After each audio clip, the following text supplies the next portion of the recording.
आज हम आपको डीएनए व आरएनए के बारे में बताते हैं कि डीएनए क्या होते हैं और आरएनए क्या होते हैं। देखिए, डीएनए का पूरा नाम है डीऑक्सी राइबो न्यूक्लिक एसिड, यानी डाईऑक्सी राइबो न्यूक्लिक एसिड। इसका सबसे पहले कार्लसबर्ग नामक वैज्ञानिक ने देखा था। डीएनए जो है इसे किसने सबसे पहले देखा था? कार्लसबर्ग नामक वैज्ञानिक ने डीएनए को सबसे पहले देखा था। लेकिन 1953 में वाटसन व क्रिक नामक वैज्ञानिक ने डीएनए को डबल हेलिक्स मॉडल दिया था। जो कार्लसबर्ग वैज्ञानिक हैं तो उन्होंने डीएनए को सबसे पहले देखा था, लेकिन इसका डबल हेलिक्स मॉडल किसने दिया था? वाटसन एवं क्रिक ने। वो किस सन में दिया था? 1953 ईस्वी में। डबल हेलिक्स का मतलब होता है जैसे ये एक लाइन ये हो गई, ठीक, दूसरी लाइन ये हो गई, ये डबल हो गया। इसका ही जो डबल मॉडल है ये वाटसन एवं क्रिक नामक वैज्ञानिक ने दिया था। और इस काम के लिए इन्हें नोबेल पुरस्कार दिया गया। किस काम के लिए? जो डबल हेलिक्स मॉडल दिए थे डीएनए का, उस काम के लिए वाटसन एवं क्रिक को नोबेल पुरस्कार से सम्मानित किया गया। डीएनए सभी आनुवांशिक क्रियाओं को संचालित करता है। आनुवांशिक क्रियाएं क्या होती हैं? वे क्रियाएं जो माता पिता से बच्चों में जाती हैं, वे लक्षण जो माता पिता से बच्चों में जाते हैं, उन क्रियाओं का संचालन डीएनए करता है। यह प्रोटीन संश्लेषण को नियंत्रित करते हैं। जो डीएनए होते हैं वो प्रोटीन संश्लेषण को क्या करते हैं? नियंत्रित करते हैं, यानी कंट्रोल करते हैं। डीएनए मुख्यतः केंद्रक में पाए जाते हैं। डीएनए कहाँ पाए जाते हैं? केंद्रक में पाए जाते हैं। जैसे हम मानते हैं ये हमारी कोशिका है, ठीक है, ये जो है ये हमारी कोशिका है, इसके अंदर केंद्रक पाया जाता है, ठीक, एक केंद्रक पाया जाता है। अब केंद्रक के अंदर गुणसूत्र पाए जाते हैं। गुणसूत्र किसमें पाए जाते हैं? केंद्रक के अंदर गुणसूत्र पाए जाते हैं।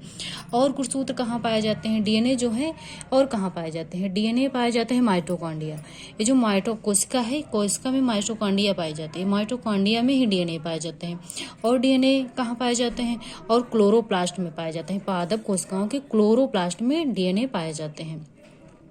देखते हैं फिगर डीएनए का। ये जो गुणसूत्र है, ठीक, ये हमारा गुणसूत्र है। ये डबल जोड़े में पाए जाते हैं गुणसूत्र। जो गुणसूत्र होते हैं वो जोड़े में पाए जाते हैं। ये कि इधर है, ये कि इधर है गुणसूत्र, ठीक। ये जो छल्ले नुमा संरचना बन गई तो इसे हम डीएनए बोलते हैं। क्या इसको जो थोड़ा सा खींचे तो ये जो छल्ली नुमा संरचना बनी इसे क्या बोलते हैं? इसे डीएनए बोलते हैं। फिर इस टाइप में जो संरचना बन गई उसे हम जीन कहते हैं। उसे क्या कहते हैं? जीन कहते हैं। जीन और डीएनए और गुणसूत्र में कोई ज्यादा अंतर नहीं होता है, ठीक है। डीएनए क्या करते हैं? डीएनए जो है आनुवांशिक सूचनाओं के वाहक होते हैं। डीएनए क्या करते हैं? आनुवांशिक सूचनाएं जो होती हैं उनको संचालित करते हैं। आगे देखते हैं फिगर से। डीएनए में दो तत्व पाए जाते हैं। पहला न्यूक्लियोसाइड, दूसरा फास्फेट। पहला क्या पाया जाता है? न्यूक्लियोसाइड, और दूसरा फास्फेट। न्यूक्लियोसाइड में दो तत्व होते हैं, सुगर और नाइट्रोजन क्षार। न्यूक्लियोसाइड में कितने तत्व होते हैं? सुगर और नाइट्रोजन। आगे देखते हैं डीएनए फिर से। डीएनए में दो तत्व पाए जाते हैं। पहला न्यूक्लियोसाइड, दूसरा फास्फेट। पहला क्या पाया जाता है? न्यूक्लियोसाइड, और दूसरा फास्फेट।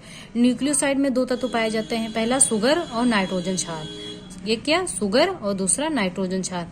नाइट्रोजन क्षार में दो तत्व पाए जाते हैं, प्यूरिन और पायरिडेमिन। प्यूरिन और पायरिडेमिन। प्यूरिन जो होते हैं इसमें दो पाए जाते हैं, एडेनिन, ग्वानिन। इसमें दो तत्व कौन से पाए जाते हैं? ए और जी, मतलब एडेनिन, ग्वानिन। और पायरिडिन में क्या पाए जाते हैं? Thymine, cytosine. क्या? थायमिन और साइटोसिन।